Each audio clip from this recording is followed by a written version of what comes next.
entre la propuesta del Gobierno Nacional a partir de la irrupción de Nilda Garré y el conflicto, por ejemplo, con el ministro Casal o el propio Scioli, que mañana anunciaría nuevamente su intención de proponer la baja en la edad de imputabilidad? Yo no creo que ahí haya una cuestión ideológica, lo que hay es una cuestión de interna. Del Gobierno Nacional con el Gobierno de la Provincia de Buenos Aires, que la disfrazan una semana en el tema de la seguridad, la otra semana en el tema de las colectoras, la siguiente semana en cualquier otra cuestión, los índices inflacionarios, pero la verdad que tienen un problema y sería bueno que se pusieran de acuerdo de una vez por todas entre Nación y Provincia de Buenos Aires. Pero volviendo al tema de la inseguridad, tampoco creo que la inseguridad sea para generar un debate vinculado a la ideología. El combate contra la inseguridad desde el Estado no es una cuestión de ideologías o de ideologismos, es hacer lo que hay que hacer, es hacerse cargo y a partir de ahí poner todas las herramientas del Estado dentro de la ley y aplicando la ley y haciéndose cargo de la autoridad que impone la ley para perseguir al crimen organizado, para desbaratar las bandas que lucran con la economía del delito y para, liberar a muchos chicos jóvenes humildes y a mucha gente humilde que son rehenes de esas bandas. ¿Y la baja en la edad de imputabilidad?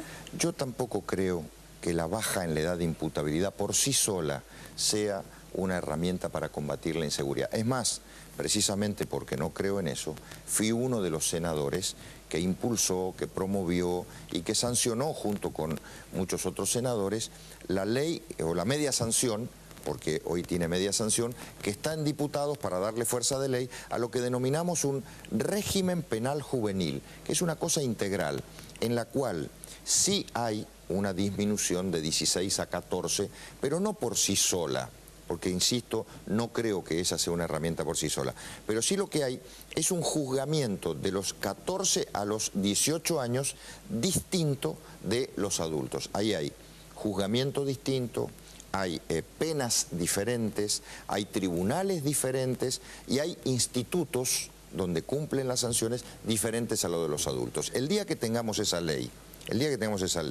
y que también haya presupuesto para poder implementarla, yo diría que vamos a generar un paso importante. Ahora, no dejo de reconocer que aún así estamos hablando del juzgamiento, de la condena y demás, una vez producido el delito.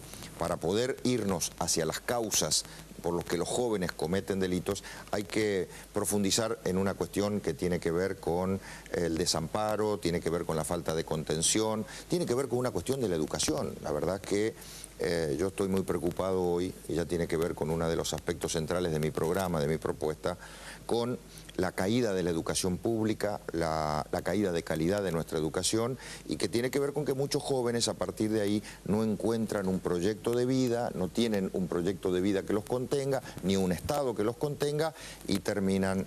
Sanz, hoy el senador Pichetto se manifestó en contra de las colectoras. ¿Usted cree que el oficialismo en definitiva va a terminar usándolas? Yo me acuerdo de Pichetto cuando el discurso final, él como presidente del bloque del Frente para la Victoria, el día que se sancionó la ley nacional electoral que rige ahora, que prohíbe las colectoras, Pichetto es coherente con lo que ha dicho hoy, con lo que dijo aquel día. Pero me acuerdo porque él fue muy duro contra las colectoras, diciendo incluso, está en la versión taquigráfica, que él estaba de acuerdo con la prohibición porque él había sido víctima en Río Negro. Él no pudo llegar a ser gobernador de la provincia en la última elección porque, según contaba, él había sido víctima de que las colectoras se lo habían impedido. Lo que a mí me parece es que el gobierno está demostrando que esa ley electoral siempre fue una herramienta para utilizarla con discrecionalidad. Lo que está prohibido pretende ahora utilizarlo. También están prohibidas las candidaturas testimoniales. En cualquier momento va a aparecer otra vez el debate de las testimoniales. Y la ley electoral no puede estar a disposición del gobierno. Tiene que ser una ley que fije reglas de juego claras, concretas, estables y previsibles. Lucio. Usted habló de inseguridad, inflación. Bueno, de lo primero lo escuchamos bastante. Inflación. ¿Cuál es para usted el nivel de inflación anual en la Argentina? Y suponiendo que existiera la bala de plata, ¿cuál sería la primera medida que tomaría como presidente para bajar la inflación? Bueno, estamos entre el 25 y el 30, Entre el 25 y el 30. ¿Tanto como eso? Sí, absolutamente, pero además no solamente lo digo yo, hay que ver qué es lo que están midiendo muchos organismos de las provincias. Cuando uno, mire, no vayamos a las consultoras privadas que ha estado tan en boga en los últimos tiempos, que el gobierno se ha molestado tanto y algunas de ellas las ha multado. Vamos a ver la medición de las provincias. Las provincias hoy, en mi provincia, el año pasado midieron el doble de lo del el INDEC. Más 26%, más del doble. El INDEC dio 10,7. Más del doble. Usted me corrige. Lo que pasa es que después lo intentaron disfrazar un poco y lo trataron de bajar al 20 para no quedar tan mal con el gobierno nacional. Pero vamos a otro ejemplo. El ejemplo más claro es cuando desde cualquier sindicato se sientan en una paritaria. Lo primero que hace el sindicato es poner sobre la mesa su propio índice de inflación para poder defender el salario, está claro.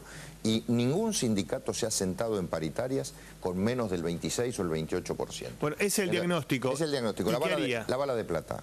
Mire, la bala de plata es reformular el INDEC, volver a tener datos creíbles, datos confiables. ¿Por qué? Porque no es en sí mismo una medida para combatir la inflación. Después vienen las otras medidas. Ahora, no se puede combatir la inflación si no sabemos de dónde partimos, si no sabemos cuál es la inflación real. Por lo tanto, primera medida, normalizar el INDEC para saber de qué estamos hablando. Segunda medida, acá viene algo que tiene que ver con la economía, con el modelo económico. Uno de los componentes inflacionarios que hay en la Argentina es que la demanda de bienes y servicios es mayor que la oferta. La demanda está por acá, la oferta de bienes y servicios la tenemos por acá. Pero para poder equilibrar esto, a ver, yo digo, hay que equilibrar subiendo la oferta de bienes y servicios. Hay que tener más producción, más oferta de bienes, más servicios para poder generar un equilibrio. Pero para que esto ocurra, tiene que haber previsibilidad, tiene que haber reglas de juego, tiene que haber confianza, tiene que haber un gobierno que aliente a la producción, que genere una transformación del aparato productivo, de la matriz productiva y que le agregue valor agregado a nuestra producción primaria. Tiene que haber inversión, fundamentalmente tiene que haber inversión. Pero no hay inversión en la Argentina porque no hay confianza, porque a diferencia de los países vecinos, de Brasil, de Chile, de Uruguay, en vez de venir la plata a la Argentina, la plata de la Argentina se va, hay fuga de divisas, ¿no? Entonces ese es un tema central. ¿Y la política de subsidios? La política de subsidios no es inflacionaria en sí mismo. Lo que tiene la política de subsidios es que la plata está mal distribuida, está mal asignada. Nosotros, por ejemplo, en materia de transporte, seguimos subsidiando la oferta y no la demanda. Es decir, seguimos subsidiando a las empresas que prestan el servicio y donde ahí hay mucha ineficiencia y hay mucha cosa para sospechar, y no subsidiamos la demanda, es decir, no le damos al usuario una tarjetita en donde la pueda utilizar cada vez que viaja y a partir de ahí nosotros desde el Estado paguemos el subsidio. Y en materia energética y de gas, yo le digo, ahí hay mucho para hacer, porque ahí hay una inequidad brutal, brutal. Siempre pongo el ejemplo mío. Yo aquí en Buenos Aires, yo soy de Mendoza. Mi casa, mi familia, mi residencia está en Mendoza. Yo acá en Buenos Aires alquilo un departamento en una zona alrededor de Las Heras y Pueyrredón. Yo estoy pagando 10 veces menos aquí en Buenos Aires que en mi ciudad, en San Rafael. Pero no solamente lo digo en San Rafael, cuando voy por el interior del país ocurre eso en el interior. Y hay mucha gente en el norte que ni siquiera tiene gas natural, tiene que comprar una garrafa que sale un ojo de la cara. Ahí hay una inequidad brutal. Entonces el tema de subsidio no tiene que ver con la inflación, tiene que ver con una inequidad que se produce al distribuir mal el subsidio. Tatiana. Ernesto, faltan 2 meses para las internas. ¿Cuáles son las diferencias principales que tiene usted con Alfonsín? A nivel programa, digo, ¿no? De base. Mire, el programa que tenemos nosotros tiene que ver con un partido político. O sea, ahí las cosas sustanciales son las que corresponden al radicalismo como partido, pero tenemos diferencias de visiones, tenemos diferencias de improntas personales, tenemos diferencias en la mirada que tenemos respecto al gobierno. Yo no tengo nada que ver con el gobierno, soy muy duro con el gobierno, me paro en la vereda de enfrente, no le creo al gobierno. Hace rato que dejé de creer que este es un gobierno progresista. Ahí puede encontrar usted una diferencia.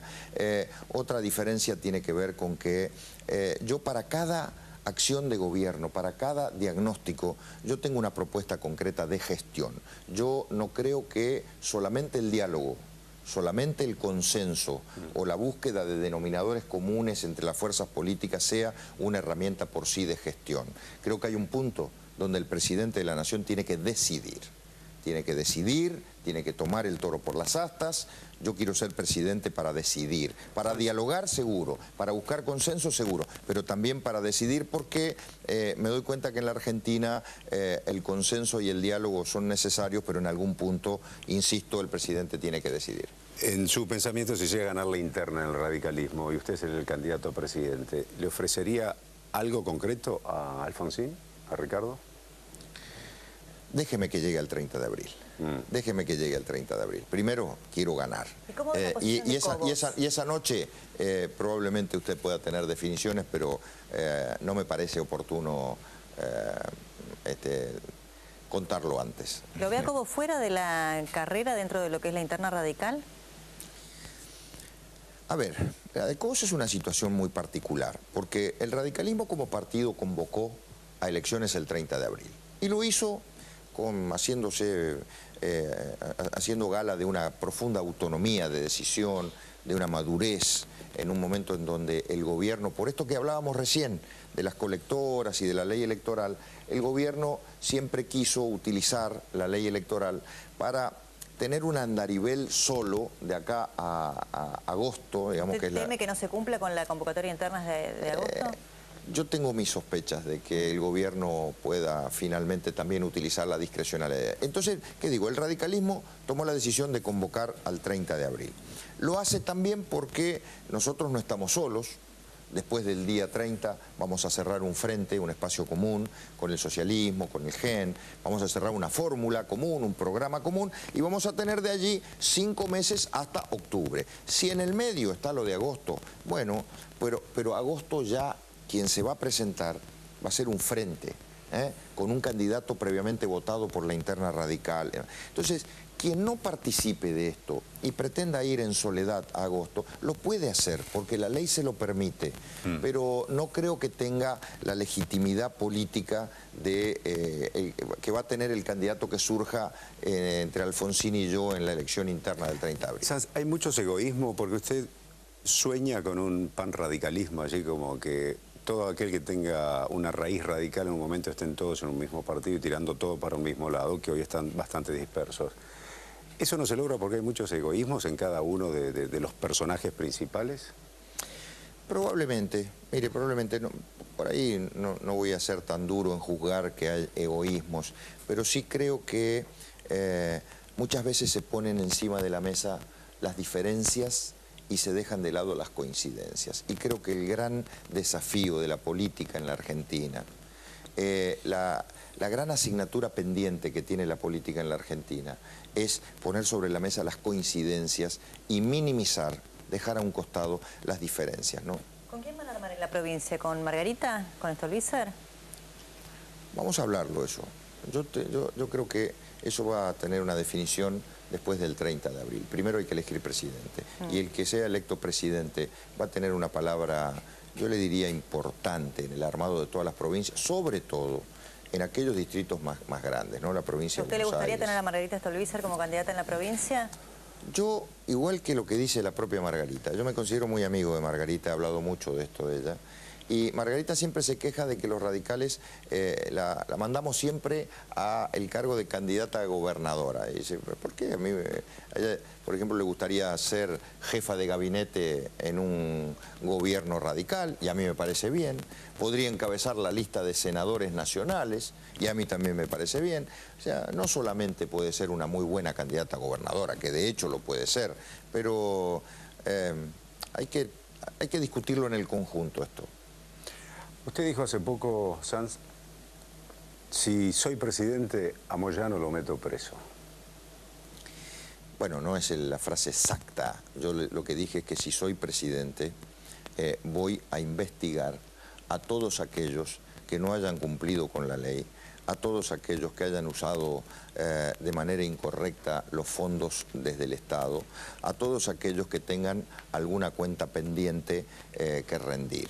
Y no me voy a rendir, ni me voy a anular, ni voy a tener temores, se llamen como se llamen, quien tenga que cumplir con esa obligación, ¿no?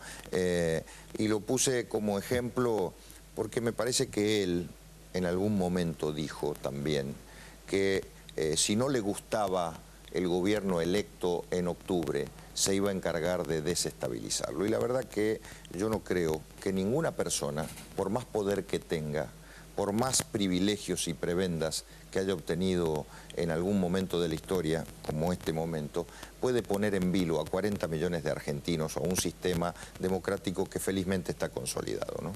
¿Sabes? Y hay muchas personas que piensan quizás en la postura allí de Moyano que dice, este país está hecho para que lo gobiernen los justicialistas, los demás no pueden. No, yo no creo, eso es un mito creado también por aquellos interesados en que exista no un gobierno de un signo político como el justicialismo, que de hecho no tengo yo nada contra eso, sino que exista un sistema, ¿no? Un sistema, una suerte de círculo vicioso, en la cual desde el gobierno se alimenta la acumulación de poder político y económico de ciertos sectores del sindicalismo, y entonces cuando estamos en un año de elecciones, desde esos sectores se le dice a la sociedad, miren, aquí hay un monstruo. Si no ganamos nosotros, ese monstruo se desata y puede derrocar a cualquier gobierno que no sea de este mismo signo. Eso es un chantaje. Eso es un chantaje, pero no un chantaje a un partido político, al mío, o no un chantaje a un candidato a presidente. Es un chantaje